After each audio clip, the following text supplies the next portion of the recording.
My name is Diana, and I'm 32 years old. My husband, Tom, who is a year older than me, was kind at first, but over time, he started acting more arrogant. We're moving in with my parents next week, just so you know. Wait a minute, you can't just decide that without talking to me. Shut up. I'm the CEO's son, the next CEO. You got a problem with that? Then let's get divorced. Lately, this is how it goes every time I say something. At Tom's request, I became a stay-at-home wife, so in the end, I agreed to move in with his parents. Luckily, his parents, Susan and Jack, were kind people and took a real liking to me. Both of my parents have passed away.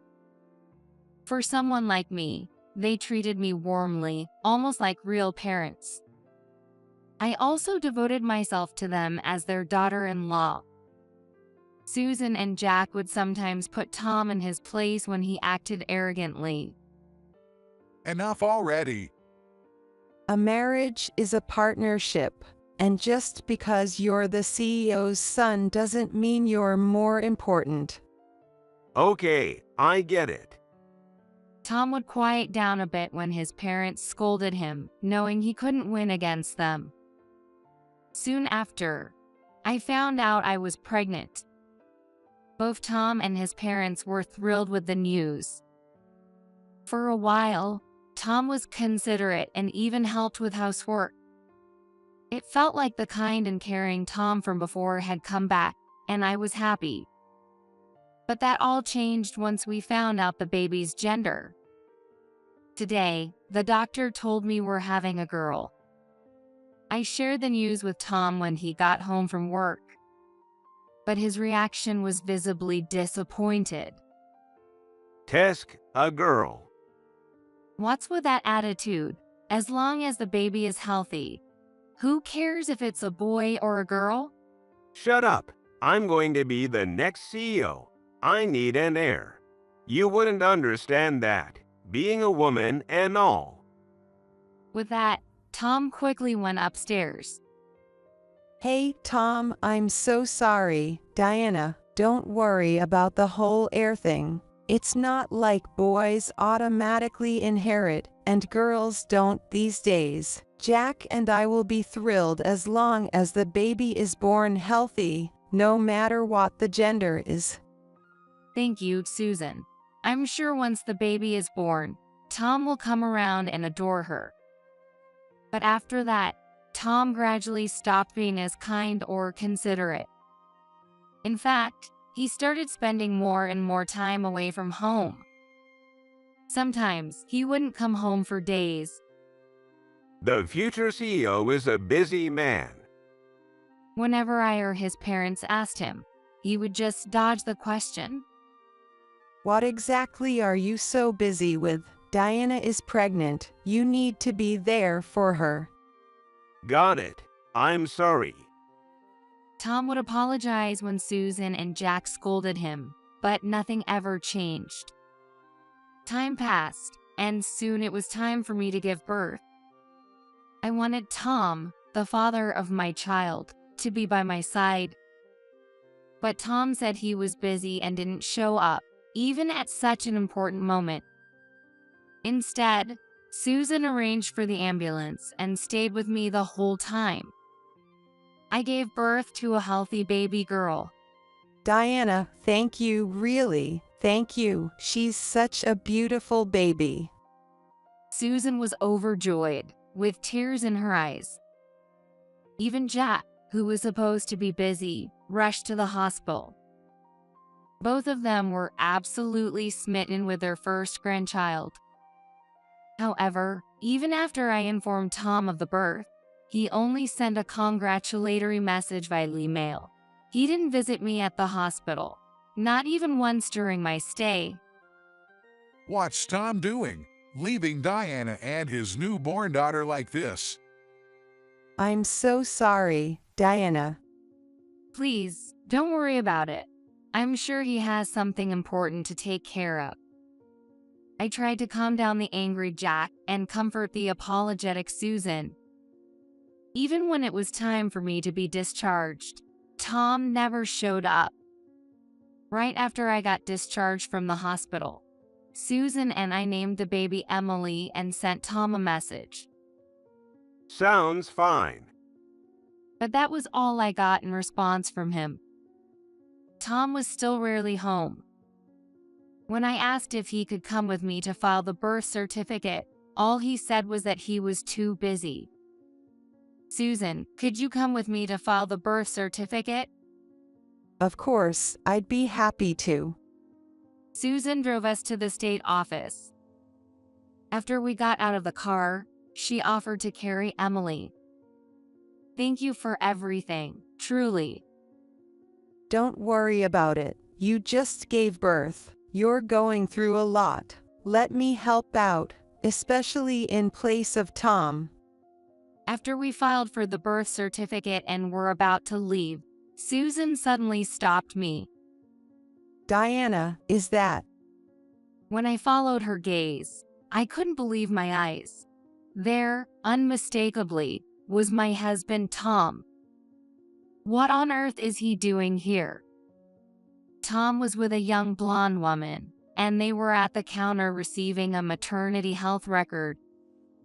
Tom had his arm around her shoulder, and with a big smile, he told the clerk, Our first child is due next month.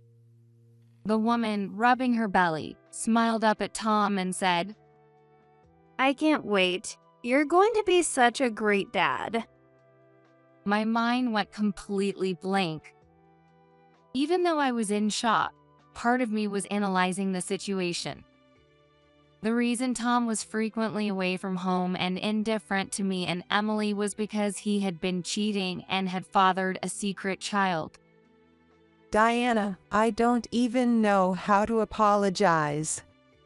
Susan, realizing the same thing I had, spoke to me in a pained voice. Susan and Jack had been so good to me. I didn't want to lose them. But I knew I couldn't stay married to Tom any longer. I'm sorry, Susan.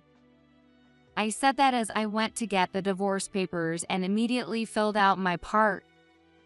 After that, I walked over to Tom and the woman, holding hands, and tapped him on the shoulder. Tom turned around, his face pale. Diana, what are you doing here? I came to file our daughter's birth certificate. But more importantly, who is this woman? I heard her say she's expecting your child next month. What's going on? I saw you getting the maternity record. You owe me an explanation. No, this isn't what it looks like. Not what it looks like. What exactly isn't it? The woman, who had linked her arm with Tom's, answered confidently. So, you're Diana, you've guessed it right. I'm Victoria, and I'm pregnant with Tom's child. He loves me so much more than you. Is that true? I can't believe this. While I was pregnant and giving birth, I glared at them, but Tom, emboldened by Victoria's attitude, snapped back. Yeah, so what? You got a problem with that. I can't be satisfied with an old hag like you. It's a man's instinct to be attracted to younger women.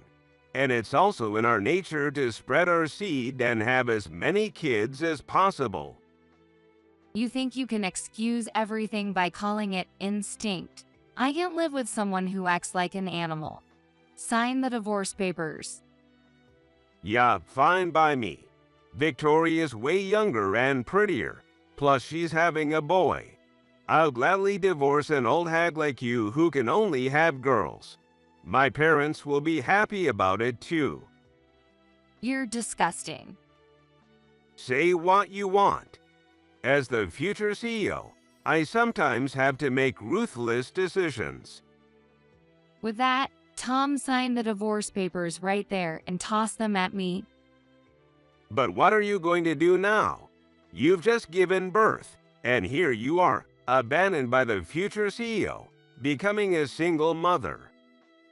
Victoria, standing next to Tom, wore a smug look. Looks like I'm going to be the CEO's wife now. Diana, it's pathetic how you've been tossed aside. We'll be twice as happy, even for your share, you loser. You won't be the CEO.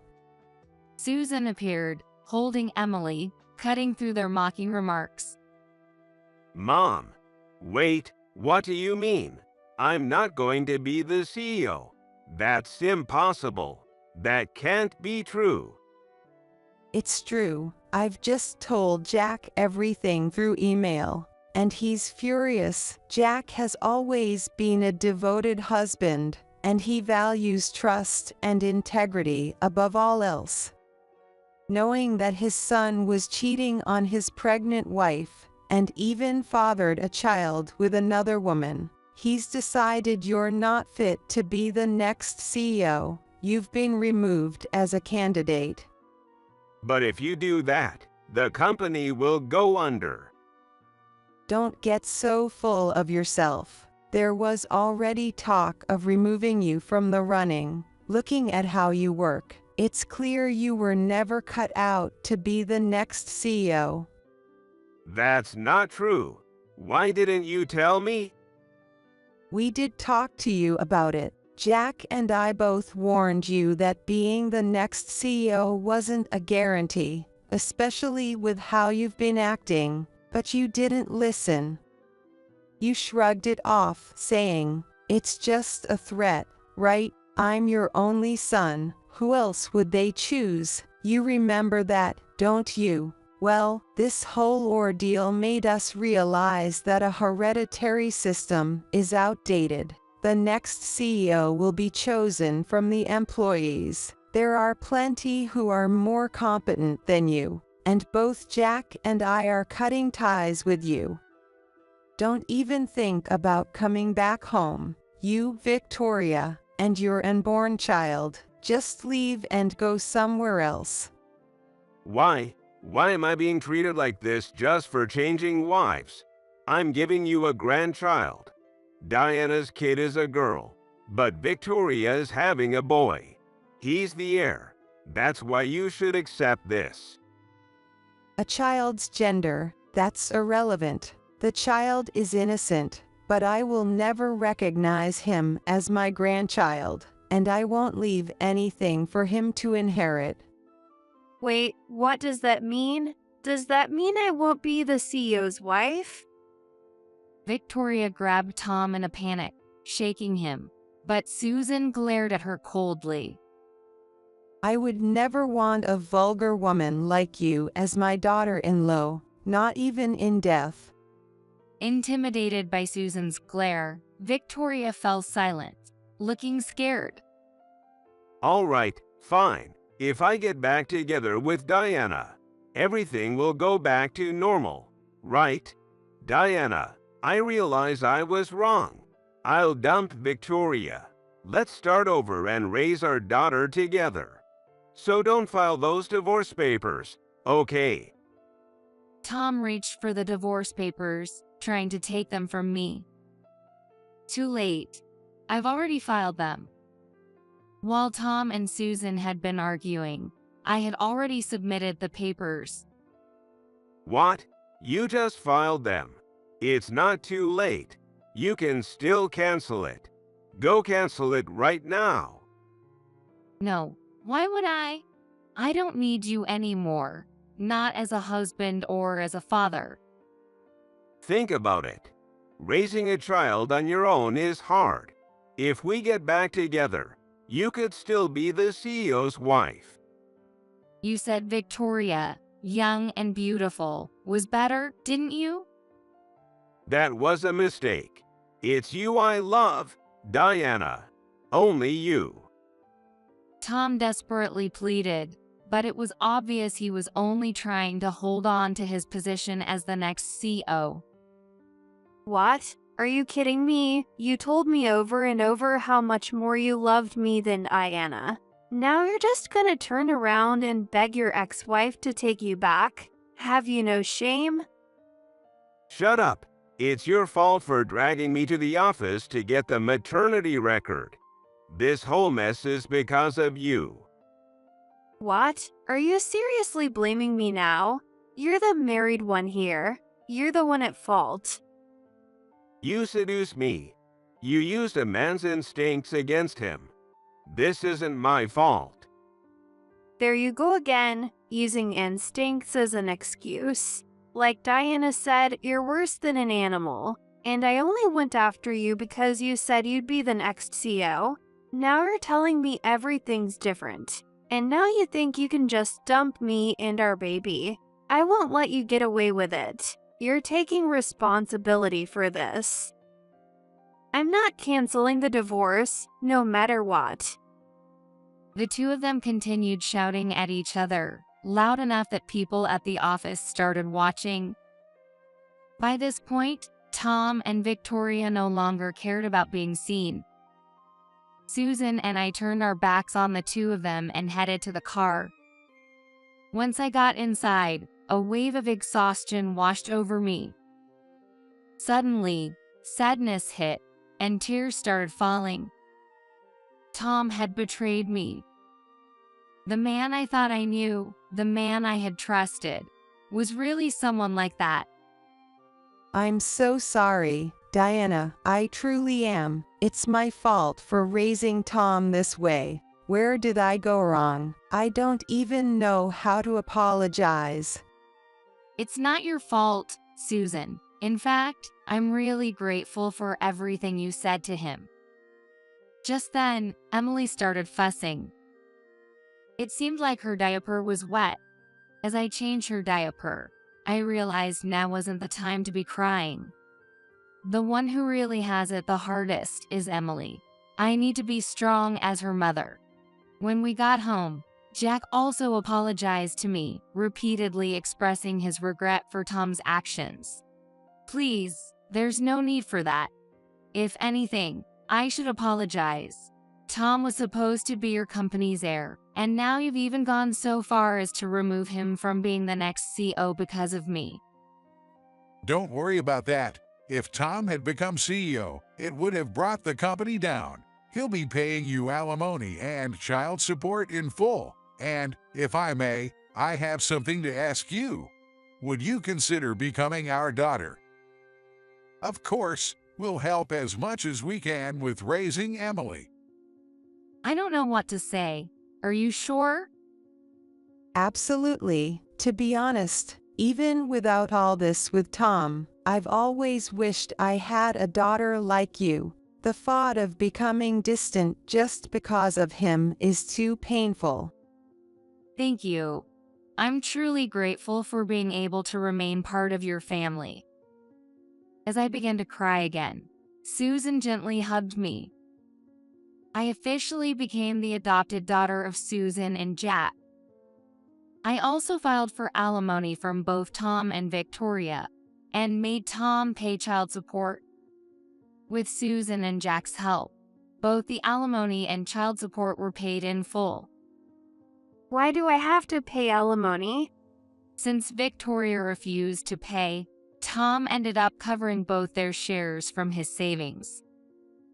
As a result, he ended up in debt. Afterward, Tom was fired from the company he had been working for, thanks to Jack's connections. It wasn't just because of the affair and the secret child. Victoria wasn't working, and Tom had been supporting her. It turned out he had been embezzling money from the company to support his mistress, Victoria. When Jack found out about this, he was furious. He immediately fired Tom and demanded repayment for the embezzled funds. I thought the company's money was my money as the CEO's son. That's what Tom claimed, but there was no way such an excuse would ever hold up. In the end, Tom's debt grew even larger, and now he was both jobless and deep in debt. I'm not sticking around with a husband who's not only jobless, but a failure as the future CEO. Victoria reportedly yelled at him, but it was her own fault for believing Tom when he said, The company's money is mine, and living off the embezzled funds, fully aware of what he was doing. Why should I have to work? Making a pregnant woman work is the worst. When Tom begged her to work to help pay off the debt, she apparently became furious. I also have to work for Emily's sake. I started working part-time at Jack's company. While I was working, Susan took care of Emily for me. My hard work was recognized, and I was later promoted to a full-time position. I remarried a kind man I met there, who was a former colleague of Tom's. My new husband, Chris, accepted everything about my situation. He loves Emily as if she were his own daughter. Susan and Jack were also happy with Chris's excellent work and officially welcomed him into the family. Afterward, we all moved together and bought a two-family home. Though it's a somewhat complicated family, we're all very happy. 4 years had passed since I divorced Tom. As I watched Emily playing in the yard, a man with a haggard face suddenly spoke to her. Hello there, little girl. Wow, you've grown. You look just like your dad. He's wanted to see you for so long. Emily stood up, frightened, and ran toward me. The man staggered as he entered the yard without permission. Who are you? What do you want? What do I want? Come on, that's harsh. I'm your ex-husband and that little girl's father. Though his hair was messy and he looked thin and worn, there was no mistaking it. It was Tom. I've wanted to see you, Diana. I couldn't get in touch with my parents, and when I found out you moved, I searched everywhere, asking friends and relatives. I finally found you too. It must have been tough being a single mom, but not a day has gone by where I didn't think about you both. You've missed your dad too, haven't you? Come here, let me hug you. Emily hid behind me, terrified. It was no surprise. She hadn't seen her father since she was a baby, and there was no way she remembered him. She looked at Tom like he was a complete stranger. Do you need something from my daughter? I heard a voice behind me and turned around to see my current husband, Chris, standing there. Daddy. Emily ran to Chris and hugged him tightly. Hey, I'm the dad here. Wait, you're... Hi, long time no see, Tom. Tom was stunned to see Chris, his former colleague. What the hell are you doing here? Oh, I forgot to mention, I married Diana. It was 3 years after you two got divorced. What? You went ahead and got remarried without me? This is a betrayal. The man who betrayed me says that whether I remarry or not after the divorce is none of your business. Shut up. Don't get cocky.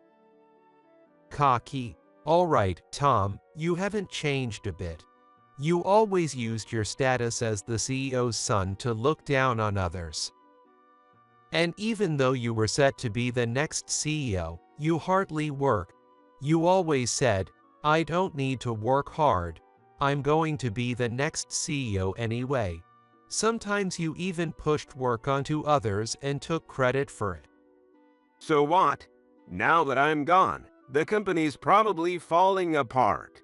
I heard my dad retired. The company's probably bankrupt, isn't it? Not at all. Far from it. The company is thriving, thanks to Chris's leadership. What? Because of him? Yes, because Chris is the CEO now. What? How did you become CEO? After you got fired, Chris's talent was recognized, and he quickly climbed the ranks.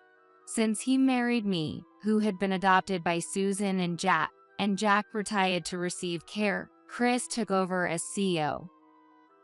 And since I helped take care of Jack, I was entrusted with a key position at the company as well. Now, we're living a comfortable life with both of us working. No way. So you're the CEO's wife now? That's not fair. Why do you get to be so happy all the time? What? Aren't you happy too? I heard you remarried Victoria. Don't you have the wife you love and the son you always wanted? Though I could tell from his expression that Tom wasn't happy, I asked him anyway.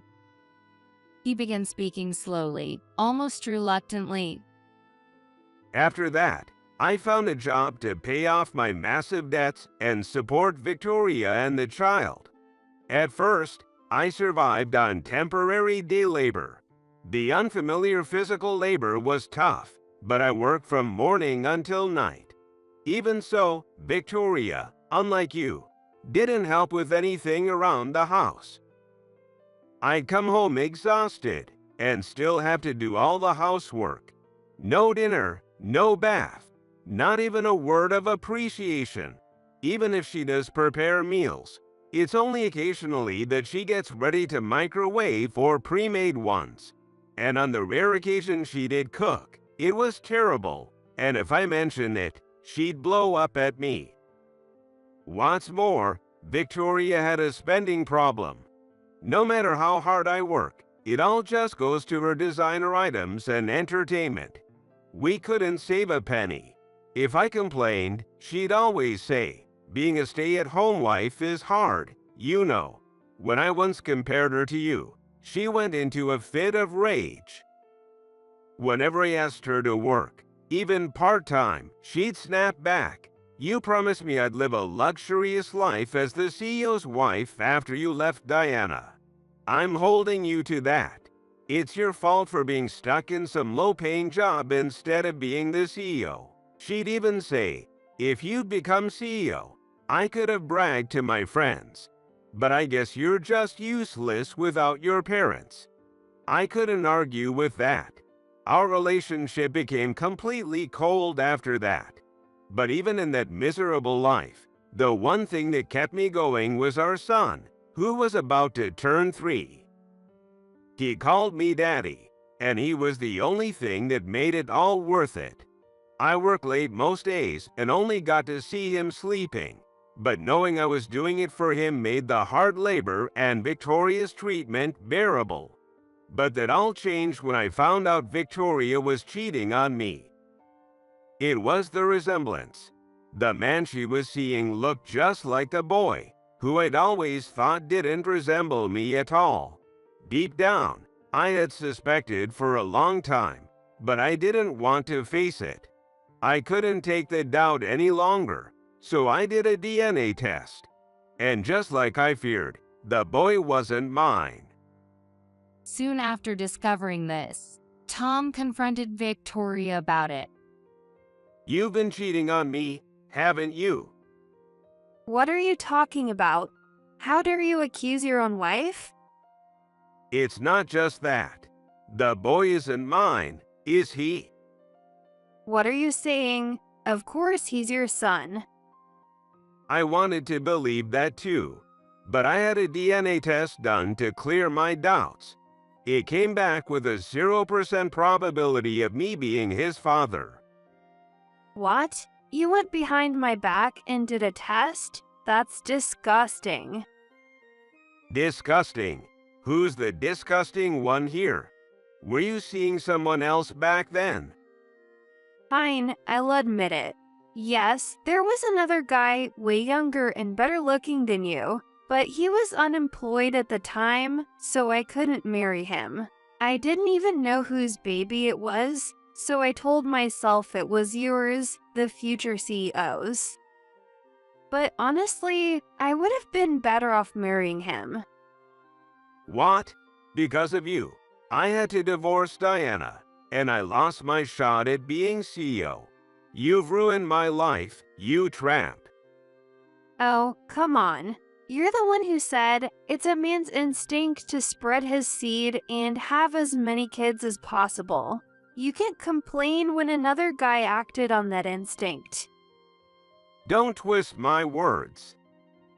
The two of them argued nonstop until their son woke up and stopped the fight. I couldn't look my son in the eye anymore after that. That's when I started thinking about the daughter I hadn't seen in so long. The moment I saw her, I knew she looked just like me, unlike my son. I'd been deceived all this time. I'm divorcing Victoria immediately. So please forgive me. I want to be a family again with you and our daughter.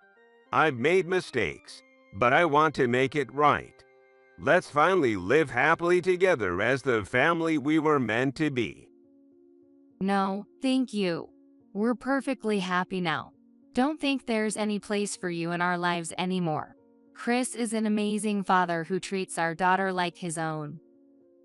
But you aren't related by blood. I'm her real father. She should be living with her true dad. Right, sweetie? You'd rather be with your real dad, wouldn't you? Emily shook her head and clung to Chris. I don't know you. This is my daddy. I love him. No, you've been misled. He's just a fake. I'm your real dad. You're the fake. Go away, fake. Hearing his own words thrown back at him, Tom was left stunned. You've never held Emily or even met her once. So don't act like her father now. Her reaction is completely natural. By the way, do you even know our daughter's name? Her name? Yes, her name. I told you when we decided on it, didn't I? I had noticed that Tom hadn't used our daughter's name once during the entire conversation. When we first chose her name, I had sent him a message, and his reply was indifferent. That was the only time he had a chance to know her name.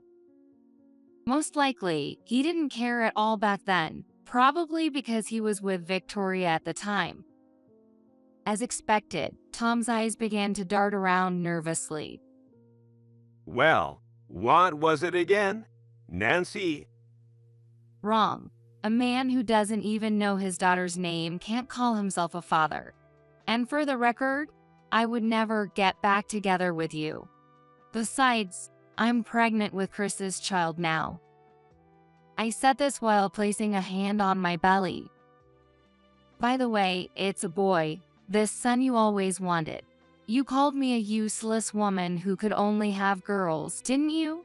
Well, I don't really care about the gender as long as the baby is healthy, and I'm certainly not going to force him to inherit any company. This can't be happening. Whatever you're going through now is none of our concern and has nothing to do with us. Now please leave. Wait, at least let me get in touch with my parents. I'm their real son. If I tell them I'm in trouble, they'll help me. They supported you during the divorce, so they'll help me get alimony from Victoria. Please. I don't know anything about that, but Jack and Susan have made it clear they don't consider you their son anymore. Like us, they don't care what happens to you. Shut up. Just let me talk to them. As Tom persisted, Chris spoke firmly. If you keep this up, I'll call the police. Whether it was from Chris's intensity or realizing he was getting nowhere, Tom stumbled off, defeated. I've heard what happened to Tom from a mutual acquaintance of his and Chris's. It seems that after all that, Tom divorced Victoria and now he's twice divorced. He tried to claim alimony, but it turned out he had also been cheating, looking for comfort elsewhere. Victoria had found evidence and used it as revenge. As a result, the alimony was mostly canceled out. The custody of their son, of course, went to Victoria, his mother. However, Tom continues to pay child support for a boy who isn't biologically his. Under American law, if you don't challenge paternity within a year of learning about a child's birth, you're legally considered the father, even if it's later discovered the child isn't yours, and you're obligated to pay child support. Above all, Tom didn't have the will to fight it. Even though we are not related by blood, I still care about him. I wish it had been the other way around. My real daughter, who called me a stranger, I wish she had been the one who wasn't related to me. The son, who isn't mine by blood but called me dad, and the daughter who is mine by blood but treats me like a stranger. I've lost them both. My parents, my first wife, my second wife, my money, my status, everything is gone. I was supposed to be the next CEO, so how did this happen? Tom had reportedly said this while drowning himself in alcohol. I can only see it as him reaping what he sowed. As for Victoria, it seems her affair partner eventually abandoned her too, leaving her to raise her son on her own. Why is Diana the CEO's wife? I was supposed to be in that position. Apparently, Victoria often says that. I don't really care what happens to either of them, but I do feel sorry for the innocent children. I hope they can find happiness somehow. As for Tom, while I still can't forgive him, I am grateful for two things: introducing me to my wonderful in-laws and giving me a beautiful daughter.